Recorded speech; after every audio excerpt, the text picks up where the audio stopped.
नमस्ते एवरीवन। आज सीटेट के सीडीपी के एक नेक्स्ट टॉपिक के साथ वीडियो तैयार हो रहा है।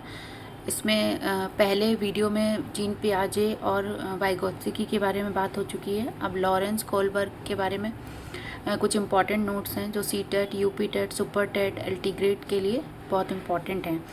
तो इनका परिचय है, जैसा कि नाम सबको ही पता है, लॉरेंस कोलबर्ग। ये अमेरिका के रहने वाले थे। इनका मेन जो टॉपिक था वो था नैतिक विकास, मोरल डेवलपमेंट पे इन्होंने काम किया।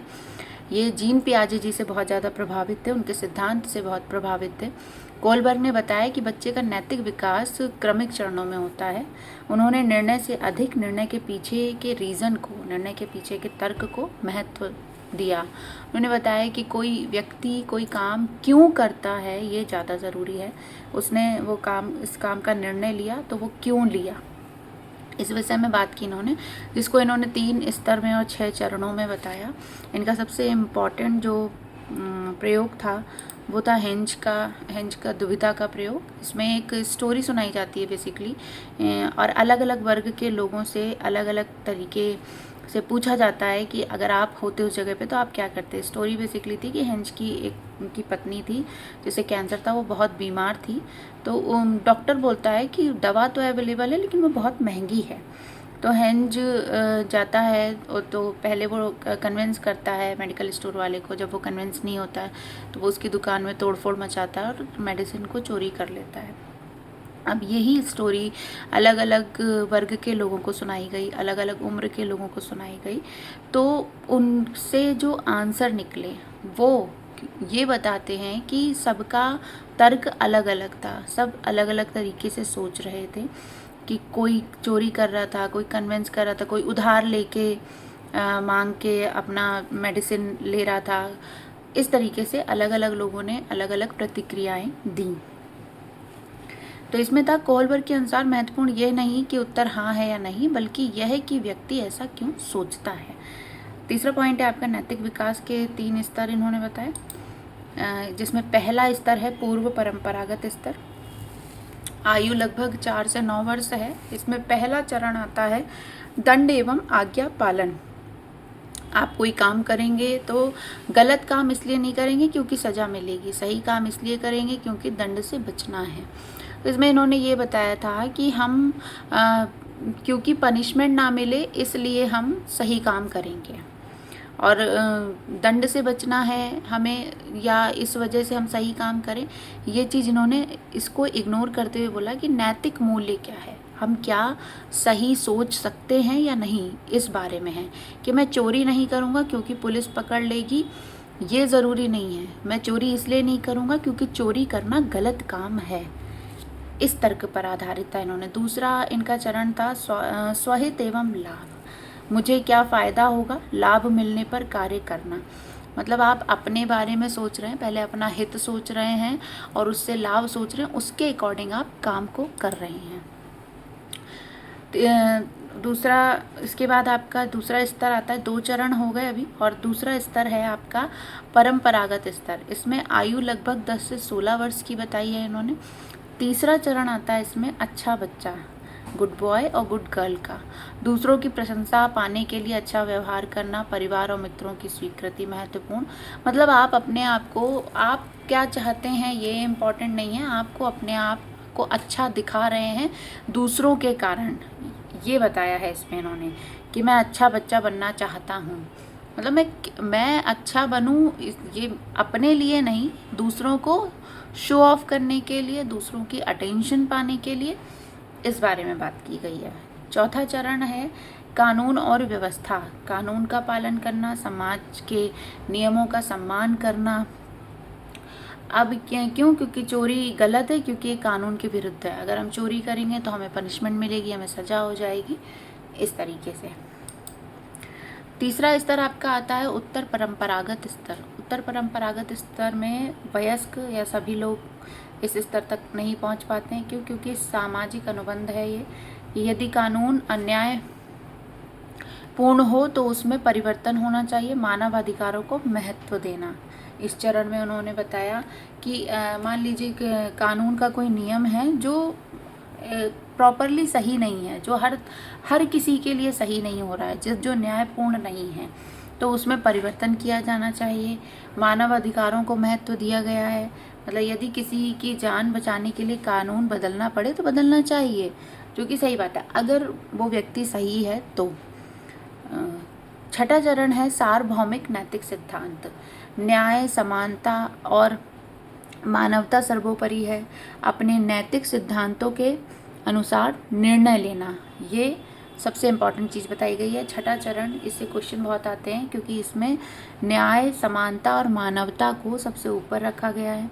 और नैतिक सिद्धांतों के अनुसार निर्णय लेना, यानी कि हमें सोच विचार कर निर्णय लेना है, सिर्फ अपने बारे में नहीं सोचना है, हमें सारी चीज़ें सोचनी है, सब विषयों पर तर्क लगाना है, उसके बाद निर्णय लेना है। तो 6 चरण काफ़ी इंपॉर्टेंट हो जाता है।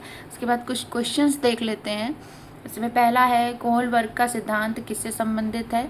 तो आपका नैतिक विकास से संबंधित है। कोहलबर्ग किस वैज्ञानिक से संबंधित सर्वाधिक प्रभावित थे? तो वो पियाजे जी से सर्वाधिक प्रभावित थे। कोहलबर्ग ने नैतिक विकास के कितने स्तर बताए? उन्होंने स्तर पूछा गया है, 3 स्तर बताए हैं, 6 चरण बताए हैं, ये याद रखिएगा। दूसरा चरण किस पर आधारित है? दूसरा चरण लाभ और स्वहित पर आधारित है। अच्छा बच्चा किस चरण में आता है? अच्छा बच्चा आपका चरण 3 में आता है।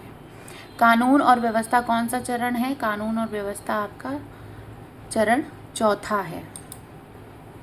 हेंस दुविधा किससे संबंधित है? नैतिक तर्क से संबंधित है हेंस दुविधा। कोहलबर्ग ने किसे अधिक महत्व दिया? कोहलबर्ग ने तर्क को अधिक महत्व दिया। परंपरागत स्तर में कौन से चरण आते हैं? परंपरागत स्तर में आपका तीसरा और चौथा चरण आता है। पूर्व परंपरागत में पहला और दूसरा आता है, और उत्तर परंपरागत में आपका आता है 5वां और 6ठा चरण आता है। मैं नियम इसलिए मानता हूँ क्योंकि कानून है, यह किस चरण का उदाहरण है? ये 4थे चरण का उदाहरण है। मुझे क्या लाभ होगा किस चरण का उदाहरण है? ये दूसरे चरण का उदाहरण है। इस तरीके के क्वेश्चन पूछे जाते हैं। लोग मुझे अच्छा कहेंगे, ये किस चरण में आता है? ये तीसरे चरण में आता है। कोहलबर्ग का सिद्धांत मुख्यतः किस विकास से जुड़ा है? नैतिक विकास से जुड़ा है। कोहलबर्ग का सिद्धांत किस आयाम पर आधारित है? नैतिक तर्क पर आधारित है। कोहलबर्ग के अनुसार सही गलत का निर्णय किससे विकसित होता है? नैतिक तर्क से विकसित होता है।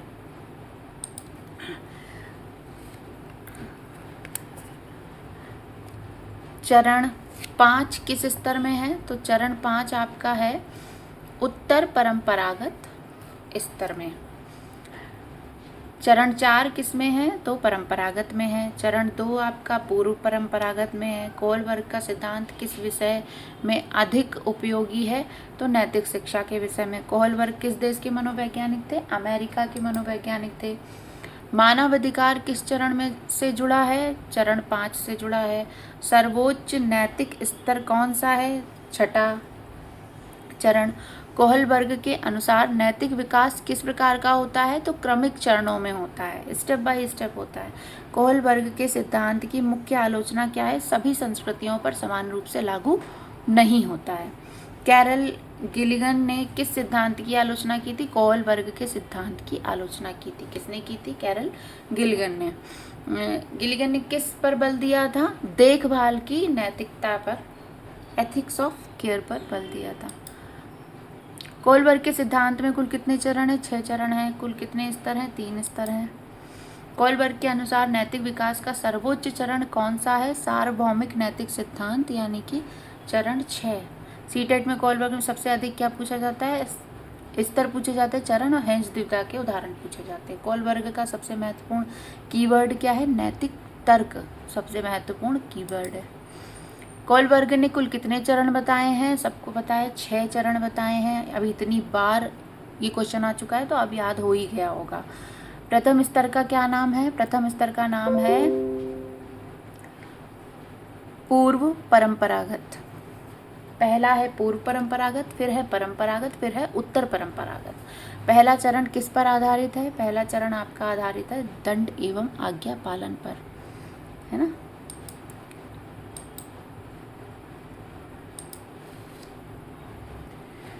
तो ये कोहलबर्ग से रिलेटेड कुछ क्वेश्चंस थे जो इम्पॉर्टेंट हैं। इसमें मेन आपको याद रखना, अभी तक तो याद भी हो गया होगा आपको ये वीडियो पूरा देखते देखते, कि इसके 3 स्तर हैं।